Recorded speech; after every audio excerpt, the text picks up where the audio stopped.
Halo Pedikers. Sampai sekarang, kasus kematian Brigadir J masih hangat menjadi pemberitaan di mana-mana. Tewasnya Brigadir J memang bukan baku tembak biasa. Tak heran beberapa di antara kalangan influencer heboh membahas kasus ini. Misalnya Refly Harun yang mengungkapkan aturan dilanggar polisi dalam kasus Brigadir J melalui kanal YouTube-nya. Dan berikut, kita akan mengusut tuntas masalah itu. Mari kita bongkar.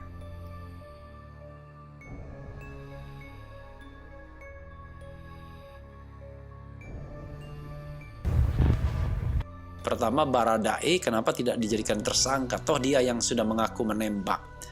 Soal nanti dia akan dibebaskan, misalnya karena membela diri, itu soal lain. Tetapi yang jelas dia yang melakukan penembakan, mengaku melakukan penembakan hingga menyebabkan matinya Brigadir J. Nah, sesuai yang diungkapkan oleh Refly Harun tadi, apakah ada benarnya? Soal itu kita belum bisa menjawab apa-apa. Karena sejauh ini polisi belum menetapkan siapa yang menjadi tersangka. Padahal dari penjelasan Refly Harun, Baradae telah mengakuinya kalau dialah yang telah menembak Brigadir J hingga meregang nyawa. Mungkin hal ini yang banyak diperdebatkan oleh banyak pihak. Ada pelaku tapi tidak ditetapkan tersangka. Bukan cuma para pengamat kasus Brigadir J saja yang turut membahas masalah ini.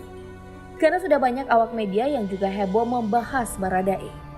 Di sisi lain, Refly Harun juga menjelaskan soal pengakuan tetangga Baradae. Yang dilihat melalui teras Gorontalo, penulisnya adalah Siti Nurjana, diunggah pada 28 Juli 2022 kemarin. Kalau kita membaca berita ini tentang kesaksian tetangga Baradae, infonya cukup penting. Karena tetangga Baradae mengaku melihat ada 6 orang yang masuk ke rumah pelaku. Ke-6 orang itu diyakini tetangga Baradae datang pada tanggal 10 Juli 2022. Kesaksian tetangga Baradae juga menceritakan soal kondisi keluarganya yang tinggal di Manado. Menurut pengakuan tetangga pelaku, Baradae beserta keluarga memiliki sikap yang tertutup. Mereka jarang berinteraksi seperti ikut di kegiatan sosial dan sebagainya. Seperti yang kita ketahui, bahwa kasus Brigadir J sudah memasuki tahap penyidikan. Soal siapa tersangka dan dalang belum ada kepastian. Di samping itu, Kadif Humas Polri Irjen Pol Dedi Prasetyo menyatakan, kematian Brigadir J ada kaitannya dengan dugaan pelecehan seksual dan pembunuhan berencana. Mungkin dugaan ini sangat susah dijawab oleh tim Polda Metro Jaya. Sehingga siapa tersangka dalam pembunuhan Brigadir J masih belum terpecahkan. Kemudian melihat di laman fin.co.id tentang aturan dilanggar polisi yang juga disampaikan oleh Refly Harun, setidaknya ada 3 pelanggaran Polri yang harus kita ketahui. Pertama, adalah tindakan pengambilan CCTV. Pengamat kepolisian dari Institute for Security and Strategic Studies Bambang Rukminto menyebutkan kalau langkah-langkah dan pernyataan polisi sebagian menutupi fakta. Budi Hadi Susanto misalnya, orang yang sebelumnya mengatakan kalau CCTV di rumah Verdi Sambo mati. Karena recorder CCTV sedang rusak dan sudah berlangsung selama 2 minggu. Namun setelah dilakukan penyelidikan lebih detail, ternyata ada rekaman CCTV yang berhasil ditemukan. Karena itu Bambang Rukminto mengatakan, tindakan ini sudah termasuk pelanggaran.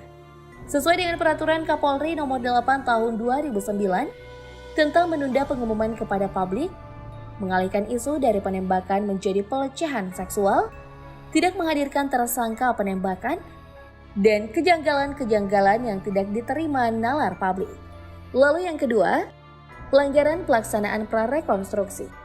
Aturan ini dilanggar oleh Polda Metro Jaya sesuai laman pin.co.id, di mana kejadian ini melibatkan polisi dan TKP.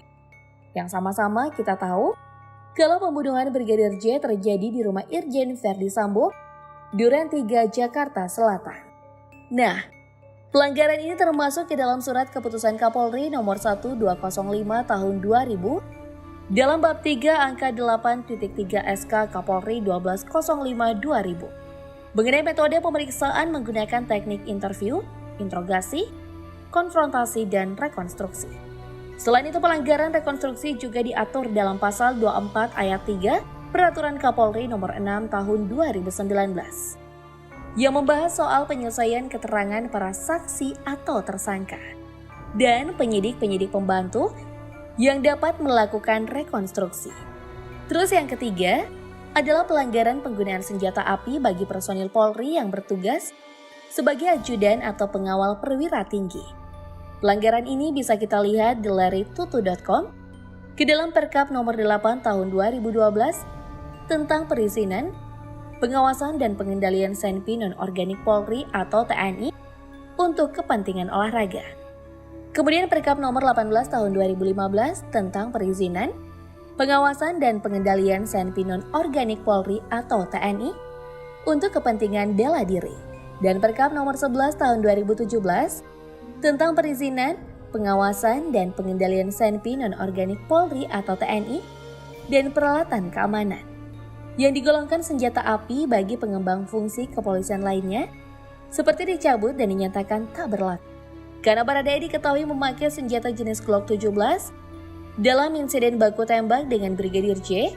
Senjata jenis Glock 17 merupakan pistol semi-otomatis dengan jarak tembak maksimal 50 meter. Saat kejadian berlangsung, Baradae menembakkan 5 peluru ke arah Brigadir J. Dan naas, Brigadir J terkena tembakan itu. Tereksposnya fakta ini memang menuai banyak polemik, baik dari pihak kuasa hukum korban, anggota kepolisian pengamat hukum, sampai menjamur ke netizen tanah air. Bambang Rukminto menegaskan, sebaiknya penggunaan senjata api jenis ini di anggota kepolisian lebih diperhatikan lagi, agar tak terjadi salah dor.